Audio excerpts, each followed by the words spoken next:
You out here flying high.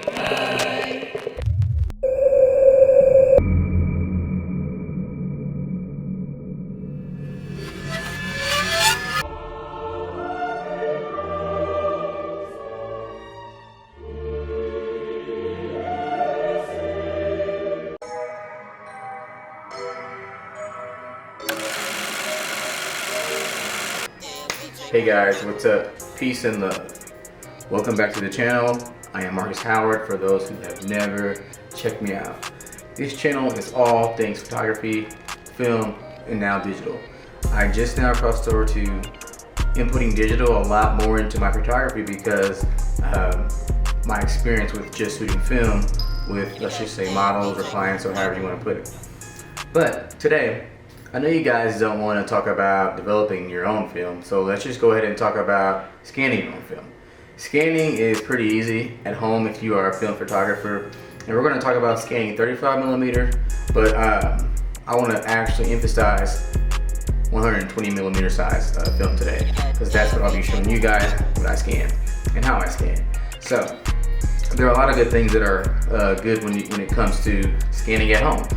Things like avoiding having to wait for labs to send back your negatives, and this takes up to 2 weeks to do. Like sometimes you know, and it's very frustrating because sometimes you just want your images back a little bit faster than they can do, which is not to offend them, but these labs definitely are out of hand, I think, when it comes to time periods of returning back your digitized film.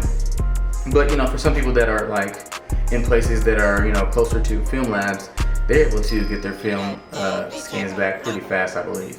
But where I'm from, you know, I feel like I'm one of the only film photographers around here, predominantly as far as when it comes to like fully film photographer.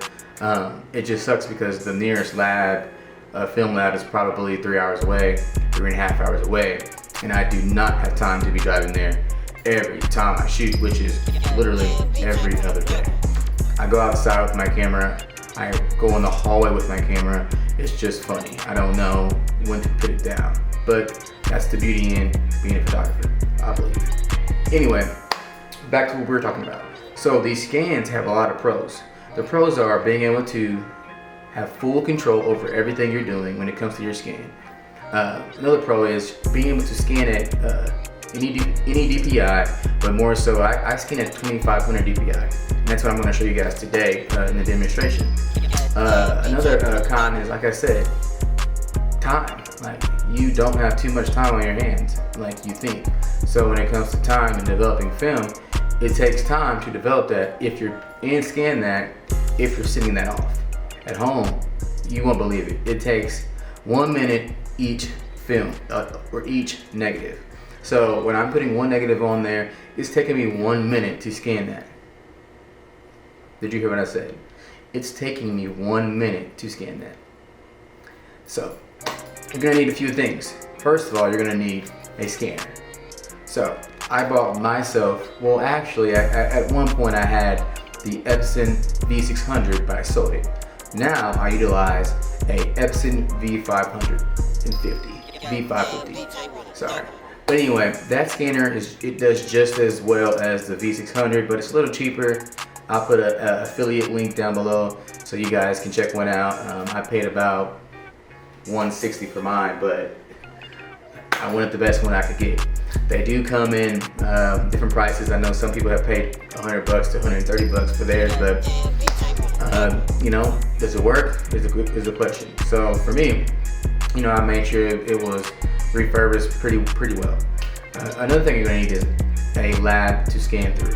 As far as Negative Lab Pro, in a sense, it's a lab because you know you're doing this all at home. So therefore, you're technically being your own lab, personal lab. You can use Epson Scan, which is free. It comes with the Epson software of the scanner.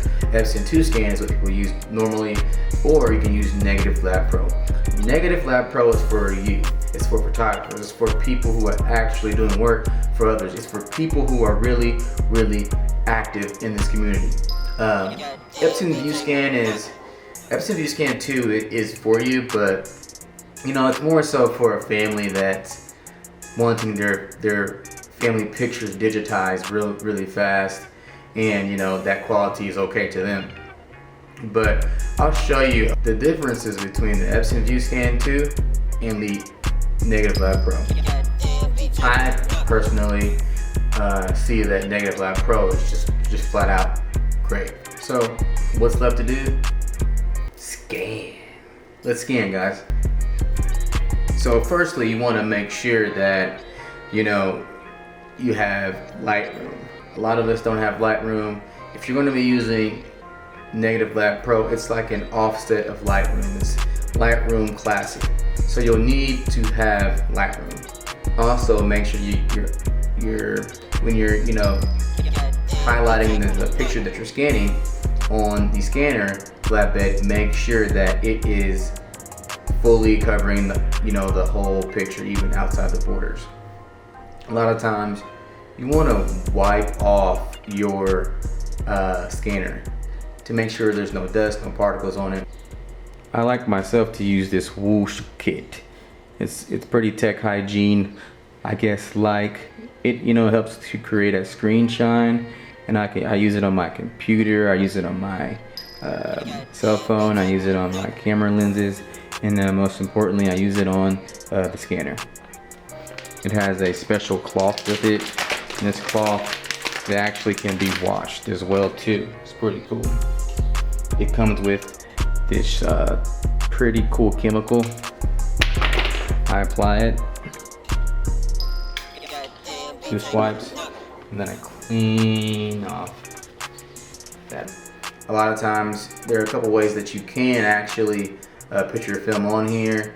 Make sure that you are reading the Kodak backwards when you're putting it face down on the scanner.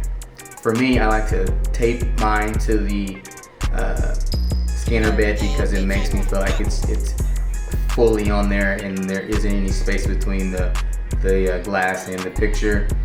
Some people, they use this type of it's almost like a glass picture frame, and they cover that with their film as well. And some people use the film holders, which I do have as well, but they're not as good, I don't think, if you ask me.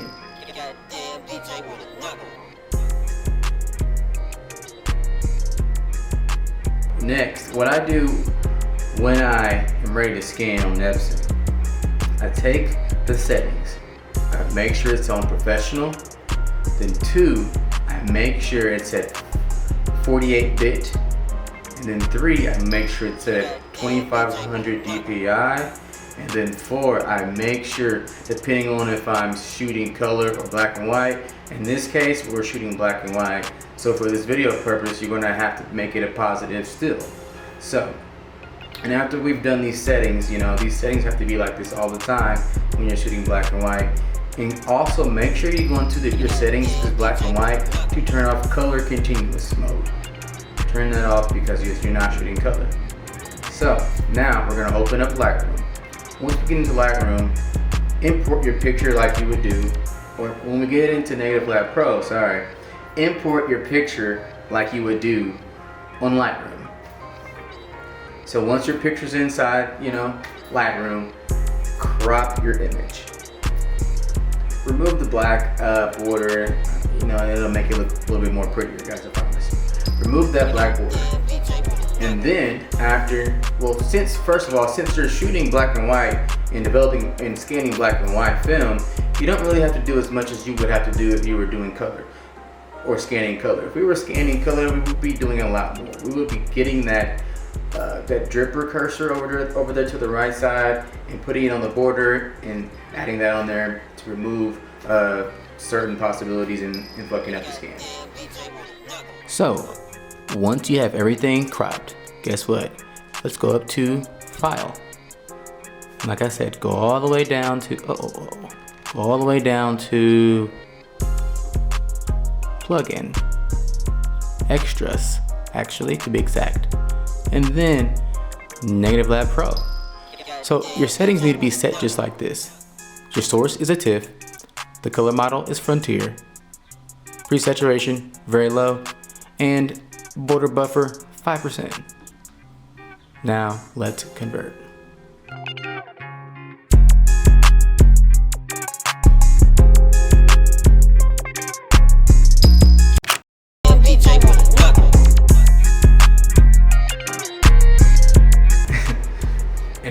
you're probably wondering, wow, those are some good scans.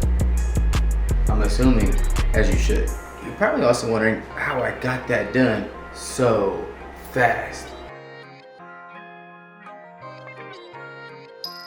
As you should.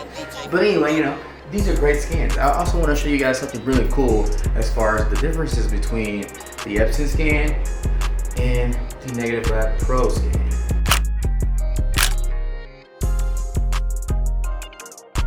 I want to do a quick brush up before I let you guys go. So you need Epson scan so that you can do what? Scan your negatives and convert them as positives over to an application called, or no, let's say a plugin called Negative Lab Pro. And Negative Lab Pro is dedicated to giving you the exact colors of, guess what? Whatever film stock you're shooting. Certain film stocks have different, let's just say, colors. And Negative Lab Pro, for some God-given reason, gives you those exact colors. So if you didn't know, now you know. Download Epson Scan 2 for one, because Epson Scan 2 is a lot better, and like I said, it's a lot faster. And also download Negative Lab Pro. This is a free trial. Also, I can probably connect down low, but overall, it costs $99. So that's another con, time and money. But outside of that, it's fucking golden, bro. Run away, I'll carbon beam, knock your legs off. Try to get away from me. Had to stand.